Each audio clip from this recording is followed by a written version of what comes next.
नमस्ते बच्चों, आप सबका स्वागत है आपकी अपनी गणित की कक्षा में। हम पढ़ रहे थे वर्गमूल के बारे में। आज पढ़ेंगे वर्ग और वर्गमूल पर आधारित शाब्दिक समस्याएं, यानी कि वर्ड प्रॉब्लम। कि हमें जब शब्दों के रूप में कोई समस्याएं दी जाती है, उसमें किस प्रकार के सवाल आते हैं जिसमें हम वर्ग या वर्गमूल की बातें करते हैं। तो आइए आज की वर्कशीट को आगे पढ़ते हैं।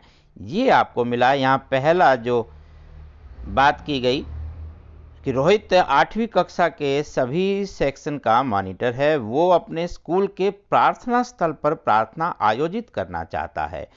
वह छात्रों की संख्या के अनुसार उन्हें इस प्रकार खड़ा करना चाहता है कि एक पंक्ति में जितने छात्रों की संख्या हो उतनी ही संख्या पंक्तियों की हो।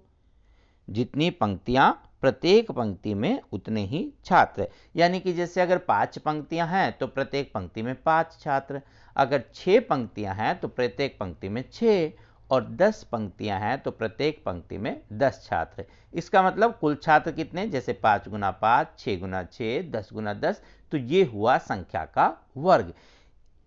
अर्थात कुल संख्या जो 1764 है वो कहीं ना कहीं किसी संख्या का पूर्ण वर्ग होगी। अब आइए हम मदद करते हैं उसकी।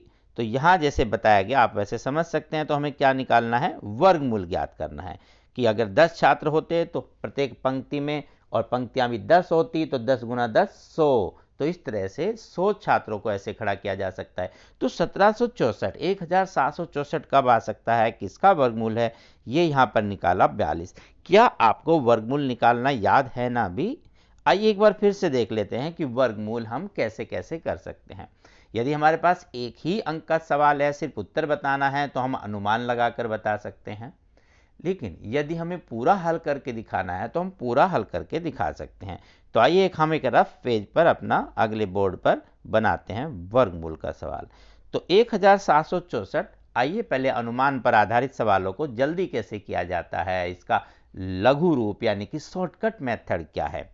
हम देखते हैं इकाई के अंक पर कितना है, 4। जैसे पिछली कक्षा में आपने सीखा था कि 4 कब आता है, 2 गुना 2 4, और 8 गुना 8 64, वहां भी अंतिम अंक है 4। यानी कि इकाई का अंक 4 होने पर या तो इसका वर्गमूल का इकाई का अंक 2 होगा या फिर 8 होगा। हम ऐसा कर सकते हैं। तो या तो 2 और या 8, क्योंकि 2 के वर्ग करेंगे तब भी इकाई का अंक में 2 दूनी 4, और 8 और 64 तब भी 4 आएगा। हम सिर्फ इकाई का अंक देख रहे हैं। और जब ये एक अंक देखते हैं, अभी ये 64 नहीं देखा हमने, ये पूरा सिर्फ 4 देखा। जब हम ऐसा देखते हैं तो 2 अंक हमारे यहां पर पूरे हो जाते हैं। अब दूसरी बात है, हम दहाई का अंक क्या देखें। तो देखिए ये लगभग कितना है, 17। हम इन 2 अंकों को तो यहां ले चुके हैं, इसको नहीं देखेंगे। 64 को भूल जाएं, सिर्फ 17 को देखें। या पूरा पढ़ेंगे तो 1700। तो 17 का मतलब हुआ कि 4 चौक 16 होता है और 5 पंजे 25। ओ 25 तो 17 से बहुत अधिक हो गया। तो हमें कहां रुकना है, इससे पहले थोड़ा सा रुके, क्योंकि 5 का वर्ग 25 का मतलब है, यदि यहां जीरो लगाएंगे तो 50 का वर्ग हो जाएगा 2500। ये संख्या तो 1700 ही है, 2500 तक तो पहुंच नहीं सकती। तो इसका उत्तर 50 तक तो नहीं पहुंचेगा, 50 से छोटा रहेगा। 50 से छोटे का मतलब है 40 की रेंज में, मतलब 41 42 43 44 45 46 47 48 49, इस तरह का कोई भी उत्तर हो सकता है। तो सब में दहाई का अंक कितना हुआ, 4। अर्थात हम यहां 4 लगा देते हैं। तो इस प्रकार 64 के बदले में हमने लिखा ये सिर्फ 4 को देखकर, और इसके बदले में लिखा ये 4। यानी कि इसका उत्तर या तो 42 है या 48। ये हम अनुमान वाली बात कर रहे हैं। वो भी किन सवालों के लिए, जो पूर्ण वर्ग संख्या हो, जिनका पूरा पूरा वर्गमूल ज्ञात कर सकते हैं। अब वहां दिया ही है कि बच्चे ऐसे खड़े हैं, तो ये पूर्ण वर्ग संख्या ही है। ठीक है, तो हम ऐसा करेंगे। अब इनमें से कौन सा इसका सही उत्तर है, उसकी जांच 2 प्रकार से की जा सकती है। अभी बड़ा सिंपल सा एक तो यही है कि आप ये देखेंगे ये कितना है, 17। तो 17 यहां किसकी ज्यादा करीब है, 16 के या 25 के, 16 के ज्यादा करीब है। इसका मतलब इसका उत्तर 1700 होता तो यहाँ 1600 होता, तो यहाँ उत्तर 40 होता, तो 40 के ज़्यादा करीब, मतलब 40 के करीब कौन है, 42। 48 तो 40 से बहुत दूर हो गया, इसलिए इसका उत्तर क्या हो जाएगा, 42। अगर कहीं ये संख्या इसके ज़्यादा करीब होती तो उत्तर इसके करीब होता, तब हम ये वाला उत्तर बोल देते। इस तरह से जैसे आप 2 सवाल करेंगे आप बड़ी आसानी से कर सकते हैं। और भी अभ्यास करना हो तो यहाँ जो आज के अभ्यास में प्रश्न है वो तो आपको करवाएंगे ही इस वाले मेथड से, परंतु इस वीडियो के नीचे एक आपको डिस्क्रिप्शन बॉक्स में लिंक मिलेंगे, उसमें वर्गमूल के और बहुत सारे सवालों की अलग से एक वीडियो है, वो भी आप देख सकते हैं और अभ्यास कर सकते हैं। आइए आगे बढ़ते हैं। तो हम बात कर रहे थे, यहाँ तो आपका काम हो गया कि हम इसे अगर वैसे ज्ञात करना हो तो आपकी जो वर्गमूल निकालने की विधि है भाग विधि, उससे कैसे करते हैं। 1764 लिखें और देखें 2 की जोड़े बनाते हैं, वो भी दाहिनी ओर से। ये 2 हटाएं फिर ये हटाएं तो ये 17 हुआ। तो अंक 4 चौक 16, 5 पंजे 25, ज़्यादा है, ज़्यादा तो लेंगे नहीं, कम वाले से स्टार्ट कर सकते हैं। तो 4 लिखेंगे, 4 से गुना करेंगे, 4 गुना 4 16। और ये हमने क्या लिया, 2 ऐसे लेने जोड़े, एक ये और एक ये।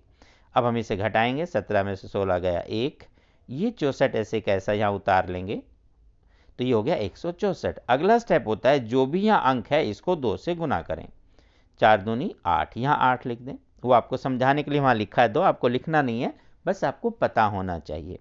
अब यहाँ कोई अंक लिखेंगे, जो लिखेंगे उसी से गुना करेंगे और लगभग ये आ जाए या इससे पहले रुक जाए ऐसा देखेंगे।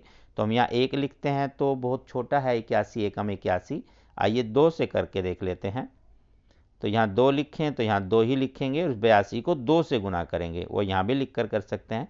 तो 2 दूनी 4 और 2 अट्ठे 16। अरे वाह, ये तो पूरा ही भाग हो जाएगा। इसका मतलब घटाएंगे तो 0 आ गया। इसका मतलब ये वाकई में एक पूर्ण वर्ग संख्या थी और इसका वर्गमूल है 42, जो आपने अनुमान से पहले ही यहाँ निकाल लिया। तो ये पूरा स्पष्ट हो गया, हमने पूरी विधि से बताया और यहाँ ये शॉर्टकट मेथड से आपने किया। तो इस प्रकार से आप निकाल सकते हैं 1764 का वर्गमूल, यानी कि वहाँ 42 पंक्तियां बनेंगी और प्रत्येक पंक्ति में 42 ही बच्चे खड़े होंगे। तो इस प्रकार 1764 बच्चों को खड़ा किया जा सकता है। आइए आगे बढ़ते हैं, आगे क्या दिया हुआ है। अब यहाँ बात कर रहे हैं कि कोई भी संख्या पूर्ण वर्ग है या नहीं, इसकी जांच कैसे करेंगे। तो भैया संख्या के गुणनखंड करेंगे और गुणनखंड में जोड़े बनाएंगे। यदि सबके जोड़े बन गए तो पूर्ण वर्ग संख्या है, नहीं तो पूर्ण वर्ग संख्या नहीं होगी। तो जिसके जोड़े नहीं बनते हैं फिर उस संख्या से गुना करते हैं, तभी वो संख्या पूर्ण वर्ग संख्या बनती है। जैसे यहाँ एक छोटा सा सवाल है कि वह छोटी से छोटी संख्या जिसे इतने को गुना करने पर पूर्ण वर्ग संख्या हो जाए और उसका वर्गमूल भी बताना है। अच्छा, ये सवाल में गुना करने पर पूछे या भाग करने पर, दोनों पर एक ही तरीका है। जब भी गुणा या भाग करने की बात होगी तो हम इसके गुणनखंड विधि से करेंगे। तो 68,600 का गुणनखंड हुआ, इसने बड़ी सीधे से लिख दिया, लेकिन आपको करने के लिए इसमें समय लगेगा। हम अगले जो अभ्यास में प्रश्न है उससे पूरा करके दिखाएंगे। ये तो कर ही दिया इसने, तो आप कीजिए, पहले 2 से भाग करें, फिर 2 से करें, फिर 2 से, जब तक होता जाए 2 से ही करें और ये अभाज्य गुणनखंड से ही आरंभ करें। अभाज्य गुणनखंड ही हम इसमें करते हैं। अभाज्य संख्याएं जैसे 2, 3, 5, 7 जिनके केवल 2 भाजक होते हैं वो अभाज्य संख्या होती है। तो वहीं से हम आरंभ करेंगे, 2 की बारी जब हो जाएगी फिर 3, 3 से नहीं जाता, फिर 5, 7, 11, 13, इस तरह से करते हुए चलते हैं। अब देखेंगे कि इसमें क्या सबके जोड़े हैं। तो देखें ये 2 गुना 2 एक जोड़ा बन गया, लेकिन ये 2 बच गया। फिर 5 का जोड़ा बन गया, 7 का, लेकिन एक 2 और एक 7 एक्स्ट्रा बचा। इसका मतलब ये एक पूर्ण वर्ग संख्या नहीं है। तो कब बनेगी, जब इनके जोड़े बनेंगे। तो उसमें हम क्या कर सकते हैं, ये जो एक्स्ट्रा बच गया, ये 2 और यहाँ कितना बचा 7, तो इसको 2 और 7 से एक एक बार गुना कर देंगे तो इनके भी जोड़े बन जाएंगे। इसलिए हम इसे 2 और 7 से गुना करते हैं। इसका मतलब 2 भी लिखें और 7 भी लिखे गुना में, तो जो नई संख्या है वो कितनी हो जाएगी, 14 से गुना हो जाएगी। तो अगर ये पूछा जाए कि कौन सी संख्या से गुना कीजिए, तो उत्तर आएगा कि 14 से गुना करेंगे। फिर वो कहता है वो संख्या बताओ, तो आप इसको 14 से गुना करके बता सकते हैं। लेकिन अगर सिर्फ वर्गमूल पूछा है तो 2 और 7 यहाँ लिख के अब इनके जोड़े बना के आप वर्गमूल करेंगे। इस 2 गुना 2 का वर्गमूल 2, फिर 2 गुना 2 का वर्गमूल 2, फिर 5 गुना 5 का वर्गमूल 5। 2 बार के बदले में 1 बार लेते हैं ना वर्गमूल में, याद है ना, भूले तो नहीं। 7 गुना 7 का वर्गमूल 7 और फिर 7 गुना 7 का वर्गमूल 7। इस प्रकार हम पूरा वर्गमूल ले सकते हैं। अब एक और प्रश्न है कि 3 अंकों की वह बड़ी से बड़ी संख्या बताइए जो पूर्ण वर्ग भी हो। तो 3 अंकों की सबसे बड़ी संख्या 999, इसको भूल जाए, इतना तो हम कैसे निकालेंगे। तो पूरा हल करने का ये कोई जरूरी नहीं है, इससे तो बहुत समय लगेगा, इस स्टेप को छोड़ दीजिए। अब हमें बताना है क्या ये पूर्ण वर्ग संख्या है। हमें तो पूर्ण वर्ग वाली बतानी थी। तो 999 जैसे आपको देखने से ही पता है, आपको याद भी हो जाएगा कि ये पूर्ण वर्ग संख्या नहीं है। तो हम क्या करेंगे, कौन सी है, क्योंकि आप जब यहाँ इसके आसपास देखते हैं तो एक होती है 30, 30 का वर्ग है 900, 30 गुना 30, 3 तिया 9 और 2 जीरो 900। और उसके बाद 30 से थोड़ा सा आगे बढ़कर देखते हैं तो 31, 31 का वर्ग करके देखें तो 961 है। फिर अगर आप 32 का करके देखेंगे तो 1024, इससे ज़्यादा हो गया। इसका मतलब 3 अंकों की बड़ी से बड़ी संख्या क्या हुई, 961। वैसे इसकी विधि में हम क्या करते हैं, जब भी ये पूछा जाए कि इसमें से क्या घटाएं क्या जोड़ें कि ये पूर्ण वर्ग बन जाए, तो हम भाग विधि से करते हैं। तो पहले आपको कुछ सवाल भाग विधि से करेंगे, फिर हम इसका अभ्यास करवाएंगे। हो सकता है अगली वर्कशीट में हो, नहीं तो आपको अलग से बता देंगे। अभी आइए आज के हम सवाल करते हैं, इन प्रश्नों को हल करें। एक बाग में 3156 पौधे इस प्रकार लगाए जाने हैं कि प्रत्येक पंक्ति में उतने ही पौधों की संख्या हो जितने की पंक्तियां। अब ये उसी तरह का सवाल है जो आपने पढ़ा। तो जब भी ऐसा हो कि एक पंक्ति में उतने ही पौधे हों या एक पंक्ति में उतने ही विद्यार्थी हो जितनी पंक्तियां, ऐसे सभी सवालों में ये संख्या किसी संख्या का पूर्ण वर्ग होगी यदि वो पूरा बोलता है तो। अब हमें नहीं पता ये 3156 पूर्ण वर्ग है या नहीं, लेकिन अगर वो कह रहा है कि ऐसे पूरे आ जाते हैं तो ये होना चाहिए। या वो पूछेगा कि इसमें से कितने बचेंगे या कितने और मिलाएं, तो सवाल अगला रूप ले लेगा। अभी हम इसी की बात करते हैं। आइए तो सवाल करें, ये हमने कर लिया था। दूसरी बात करें 3156। तो पहले तो आइए अनुमान विधि से करें। हमें नहीं पता है पूर्ण वर्ग है या नहीं, लेकिन यदि हमें इसका वर्गमूल निकालना है तो दिया होगा, फिर भी हम अनुमान कर लेते हैं। तो 6 कब आता है, 2 दूनी 4, 3 तिया 9, 4 चौक 16, ओ 4 में आता है, तो इसके उत्तर में 4 आ सकता है। दूसरा कब आता है 6, 5 पंजे 25, 6 छंगे 36, 6 में भी आता है। तो इसके इकाई का अंक हम देख सकते हैं, इस 56 के बदले में हमने सिर्फ 6 का देखना है, या तो 4 होगा या 6 होगा। अब हम देखते हैं इस 31 को। तो 5 का वर्ग 25 और 6 का वर्ग 36। ओ तो 36 तो ज़्यादा हो गया, तो जो नीचे वाला यहाँ से आरंभ करते हैं। इसका मतलब हम 5 का मतलब यहाँ से 50 लिखेंगे तो 2500 हो जाएगा, और ये 3100 समथिंग है। इसका मतलब 50 से बड़ी संख्या ही इसका उत्तर होगी। इसका मतलब दहाई का अंक 5 होगा। बस यहाँ से बड़ी आसानी से आप हर बार बता पाएंगे कि जैसे 31 है तो 31 से बड़ा 36, 60 से बड़ा तो हो ही नहीं सकता उसका उत्तर, वो तो 3600 होगा। तो 60 से नीचे 50 की रेंज हुई, तो दहाई का अंक दोनों में क्या लगा देंगे, 50, मतलब 5। दहाई का अंक 5 लगाया तो 50 से ज़्यादा संख्या हो गई। तो या तो इसका उत्तर 54 है या 56, यदि ये पूर्ण वर्ग संख्या है तो। अब चेक करने के दो तरीके। हम वही देखते हैं कि ये 31 किसके ज़्यादा नज़दीक है। 25 और 31 का अंतर 6, और 31 और 36 का अंतर 5, तो ज़्यादा नज़दीक तो 36 के हुआ। इसका मतलब इसका उत्तर 6 का मतलब यहाँ जब 4 अंक लिखेंगे, 2 जीरो यहाँ लगाएंगे तो यहाँ 60 हो जाएगा। तो 60 के आसपास कौन सा, ये ज़्यादा नज़दीक है। ये होता तो हम इधर करते, और इसके ज़्यादा नज़दीक है तो ये वाला उत्तर। बड़ा सिंपल सा 3-4 सवाल आप करेंगे तो आपको अभ्यास भी हो जाएगा। तो इसका उत्तर कितना हुआ, 56। अब जरा एक बार चेक कर लेते हैं। उससे पहले एक और तरीका, कई बार अगर ये अंतर आपको देखने में थोड़ी सी दिक्कत हो रही हो समझने में, तो एक और विधि हम अपना सकते हैं। 54 और 56 के बीच में, या जब भी ऐसे नंबर होंगे, चाहे वो पीछे वाले नंबर हो कि 42 और 48, तो इसके बीच में इकाई का अंक 5 आता सदैव। 42 और 48 के बीच में 45। इसी प्रकार यहाँ 54 और 56 के बीच में 55। तो इसका मतलब हम यहाँ 55 का वर्ग करके देखें, और आप भूले तो नहीं ना कि जिसमें इकाई का अंक 5 हो उनका वर्ग करना बहुत आसान है। किसी बच्चे ने अगर वो वीडियो नहीं देखी है या ये बात नहीं सीखी है तो आज फिर से बताते हैं कैसे करते हैं। 5 का वर्ग करें 25, और ये जो अंक बच गया 5, इससे अगली संख्या क्या होती है, 5 से अगली संख्या 6, तो 5 को 6 से गुना करें, 5 गुना 6 30, हो गया 55 का वर्ग। तो ऐसे बड़ी आसानी से जहां इकाई का अंक 5 आता है उनके वर्ग आप कर सकते हैं कि 5 का वर्ग लिखें 25, और जो भी दहाई का अंक है इसको अगली संख्या से गुना करें। ऐसे आप सभी सवालों को कर सकते हैं बहुत ही शीघ्रता से। तो 3025 हुआ। अब ध्यान दें, ये संख्या तो 3000 से बड़ी है, तो इसका उत्तर भी इसके उत्तर से बड़ा होगा। इसका उत्तर तो 55 है, वर्गमूल मतलब, तो इसका वर्गमूल 55 से तो बड़ा ही होना चाहिए। तो क्या हो गया, 56। बस, और तो हम ले ही नहीं सकते कुछ। इस प्रकार हम 56 करेंगे। अब बात कर लेते हैं सवाल को पूर्ण भाग विधि से करने की। यहाँ से देखें क्या वाकई ऐसा है। तो हम ऐसे जोड़े बनाते हैं, 5 पंजे 25 लिखेंगे, क्योंकि 6 छंगे 36 तो ज़्यादा हो गया। तो 25 फिर घटाएंगे, ये 6, ऊपर से उतारेंगे 56। अब करेंगे इस 5 को 2 से गुना। हमेशा जो भी यहाँ संख्या होती है उसका डबल करते हैं, यहाँ लिख देते हैं। अब ऐसी संख्या लिखेंगे कि उसी से गुना करें और इसके आसपास की संख्या आ जाए या पूरा पूरा आ जाए। तो 4 चौक 16 हो सकता है, लेकिन वो 400 के आसपास ही बनेगा। अब भाग भी करके देख सकते हैं। और यदि हम यहाँ 6 लिखते हैं तो 6 से ही गुना करेंगे, यहाँ अलग से लिख के दिखा देता हूँ। तो 6 गुना 6 36 और 6 एकम 6, तो ये तो 636 हुआ। ओ, ये तो पूरा नहीं आ रहा। इसका मतलब यहाँ तो शेषफल बचा 20, तो ये पूर्ण वर्ग संख्या नहीं है। तो इस सवाल में ये एक त्रुटि हो सकती है, मतलब गलती हो सकती है। या तो वो बोले कि इनको ऐसा लगाने पर कुछ बच जाएंगे, वो संख्या बताओ, तो आप बताते कि 20 बच गए, फिर तो हम अनुमान वाला काम करते नहीं, फिर तो हम सिर्फ ऐसे करते।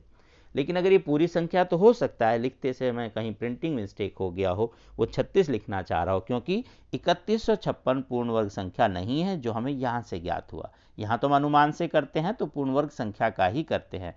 खैर, तो 1 नंबर के सवाल में तो ये गलत हो या सही, हमारा उत्तर ये है कि पंक्तियां तो कितनी बनेगी, 56 ही बनेगी। वो अलग बात है कि ये पौधे हैं या बच्चे हैं, तो 20 बच जाएंगे जो इन पंक्तियों में नहीं खड़े हो पाएंगे या नहीं लग पाएंगे। तो बस ये आप थोड़ा सा ध्यान रखें। तो इसका असली सवाल में होना चाहिए संख्या 3136। आइए हम अगले सवाल की बात करें, वहां क्या कहना चाह रहे हैं। तो ये अगला सवाल है कि 8वीं कक्षा के छात्रों ने फंड में दान देने का निश्चय किया और प्रत्येक छात्र ने उतने ही रुपए दान में दिए जितने कक्षा में छात्र थे। ये वही वाली बात हुई, जितने छात्र, अगर 10 छात्र होते तो प्रत्येक बच्चा, प्रत्येक विद्यार्थी, शिक्षार्थी 10-10 रुपए देता। तो 10 10 10 10 बार देते, तो 10 गुना 10 क्या हुआ, 100। अगर वो 15 होते तो 15 गुना 15 हो जाते। इसका मतलब हम क्या कर रहे हैं, वर्ग ही कर रहे हैं, किसी संख्या को आपस में 2 बार गुना करें, अर्थात हमें वर्ग ही करना है। और वर्ग करने के बाद वो कितने रुपए इकट्ठे कर पाए, 2601। तो इसका वर्गमूल क्या होगा, आइए पहले अनुमान पर, क्योंकि यहां भी पूर्ण वर्ग संख्या ही होगी, बाद में आप भाग विधि से चेक कर लेंगे। तो एक एकम 1 होता है या 9 निम 81। तो हमने सिर्फ ये अंक देखा और इससे ये इकाई का अंक पता लग गया। अगर ये 1 नंबर का ऑब्जेक्टिव क्वेश्चन है जहां बहुविकल्प होते हैं, मल्टीपल चॉइस क्वेश्चन, तो आप ये भी कर सकते हैं, पूरा करें ही नहीं। हो सकता है ऑप्शन में एक ही उत्तर हो जहां 1 या 9 आता है, फिर तो आपको कुछ नहीं करना, सीधा टिक मार दीजिए। लेकिन हो सकता है वहां ऑप्शन में 1 भी है और 9 भी इकाई का अंक, फिर तो हमें देखना पड़ेगा कि दहाई का अंक क्या होना चाहिए, अगर 1 से ज्यादा है तो, है ना। ये आप ध्यान रख सकते हैं। ऐसी छोटी छोटी बातों का ध्यान रखें, तो कई बार सवाल करना नहीं पड़ता, ऐसे ही हो जाता है। अभी आगे सीख रहे हैं तो पूरा देखते हैं। ये तो हट गया, अब हम देखना 26, 5 का वर्ग 25 होता है, 6 का तो वैसे ही बहुत ज़्यादा हो गया, तो हम मतलब 50 से बड़ी संख्या इसका उत्तर होगा। तो दहाई में 5 लगाएंगे, ये 5 यहाँ और 5 यहाँ, तो इसके उत्तर में या तो 51 होगा या 59 होगा। कौन सा ज़्यादा करीब है, बस वो देखने के लिए यहाँ लिखें 26, या बीच का अंक 55 लिखकर भी आप कर सकते हैं। अभी बात करते हैं, 26 इसके ज़्यादा करीब है, तो इसका उत्तर जो ये था, तो वो आपका 50, मतलब 5 का यहाँ 0 लगाएंगे, तो 50 का वर्ग है वो 2500 होता है। ये 2600 2500 के ज़्यादा करीब है, वो हम खाली इतने वाले हिस्से से देखकर बता सकते हैं। तो आप लिखेंगे कि इसका उत्तर ये है, मतलब 51। बस ऐसे आप ये भी कर सकते हैं कि बीच में यहाँ 5 लिखते, जैसे पिछले सवाल में लिखा था, तो 3025 होता। फिर देखते क्या ये 3025 से छोटा है, तो इससे इधर वाला 55 से छोटी संख्या उत्तर होगी। और अगर ये 3025 से बड़ी संख्या होती तो इसका उत्तर 59 ही होता। इससे ज़्यादा हमें कुछ नहीं देखना, बहुत ही जल्दी ये सवाल ऐसे हो जाते हैं। जहाँ तक बात है कि 2-3 नंबर का सवाल है और पूरा करना है, तो फिर हम सीखते हैं वही पूर्ण भाग विधि। ये तो आपको बता ही दिया कि आप ऐसा कर सकते थे, ठीक है। यहाँ से देखेंगे ये से छोटा है तो यही उत्तर है। आइए पूर्ण भाग विधि में देखें, ये 2 ऐसे जोड़े बनाएंगे, 5 का वर्ग 25 करेंगे, फिर घटा देंगे, 1 आ गया, ऊपर से उतारेंगे 0 1 ऐसे का ऐसा, 5 का डबल करेंगे तो 10। आपने सीख लिया, बार बार लिख के दिखाने की ज़रूरत नहीं, पहली बार समझा था तो लिख कर दिखाया। तो यहाँ 1 लिखेंगे तो 1 से ही गुना करेंगे, ऐसा करेंगे तो ये तो पूरा ही आ गया 101। अरे वाह, तो बात बन गई, ये 0 आ गया, तो इसका मतलब ये पूर्ण वर्ग संख्या ही थी और इसका वर्गमूल हुआ 51। तो कक्षा में 51 बच्चे थे, छात्र थे, विद्यार्थी थे, शिक्षार्थी थे, और प्रत्येक ने दान के रूप में 51 रुपये की पर्ची कटवाई या इकट्ठे किए। ठीक है, अगला सवाल पढ़ते हैं आपका। ये है, थोड़ा और बड़ा कर लें, वह सबसे छोटी संख्या ज्ञात कीजिए जिससे 5400 को गुना करने पर एक पूर्ण वर्ग संख्या हो जाए। तो जब भी हम गुना भाग करने की बात करेंगे हमें गुणनखंड विधि से करना है, यह आप ध्यान रखेंगे। तो 5400 का गुणनखंड विधि मतलब अभाज्य गुणनखंड।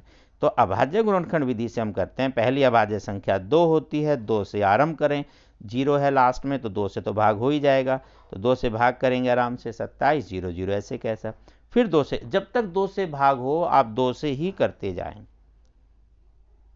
फिर 2 से भाग करें, 2 चिक 12, 1 15, 2 सत्ते 14, 1 बचा 10, 2 पंजे 10, भाग तो सबको आती है करनी, आप रफ में भाग करके यहाँ सीधा लिख सकते हैं। अब 2 से तो होगा नहीं क्योंकि यहाँ विषम संख्या होगी। 3 से के लिए क्या करते हैं आप, 3 से देखने के लिए इनको प्लस करके देखते हैं, यदि वो 3 से भाग होगा तो संख्या भी 3 से भाग हो जाएगी।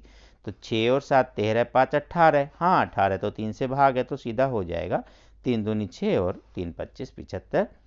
फिर से देखो 2 2 4 और 5 9, यहाँ से आप चेक कर सकते हैं भाग करने से पहले, हाँ ये भी 3 से भाग हो जाएगा, 3 सत्ते 21, 1 15, 3 पंजे 15, 7 5 12, ओ फिर 3 से हो जाएगा, 3 25, 5 और 2 7, अब 3 से नहीं होगा तो 25 किससे हो सकता है, 5 से। इस प्रकार आप अभाज्य गुणनखंड विधि द्वारा इसके अभाज्य गुणनखंड करेंगे।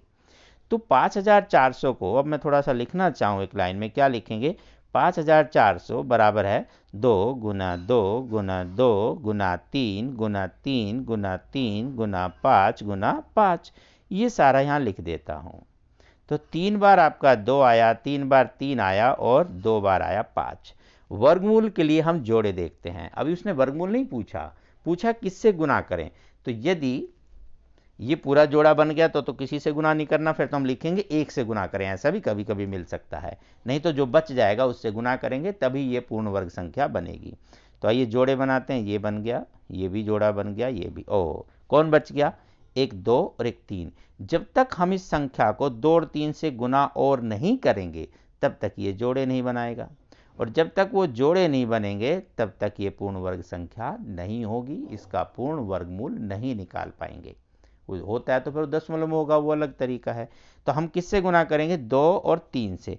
तो इसका मतलब ये 2 और 3 जो बच गया है इसका पूर्ण वर्ग बनाने के लिए एक बार 2 और एक बार 3 से गुना करना होगा। तो इसका मतलब संख्या भी इधर 2 और 3 से ही गुना हो जाएगी अगर संख्या की बात पूछेगा तो। इस सवाल में अभी नहीं पूछा है तो करने की जरूरत नहीं है, लेकिन ये बराबर तभी होगा जब इधर हम करें, तो इसका मतलब इधर भी गुना हुआ। तो हमें इस संख्या को किससे गुना करना पड़ा, 2 गुना 3 मतलब 2 तिया 6। तो हमारा उत्तर होगा कि ये संख्या 6 से गुना होगी तब जाके पूर्ण वर्ग संख्या बनेगी।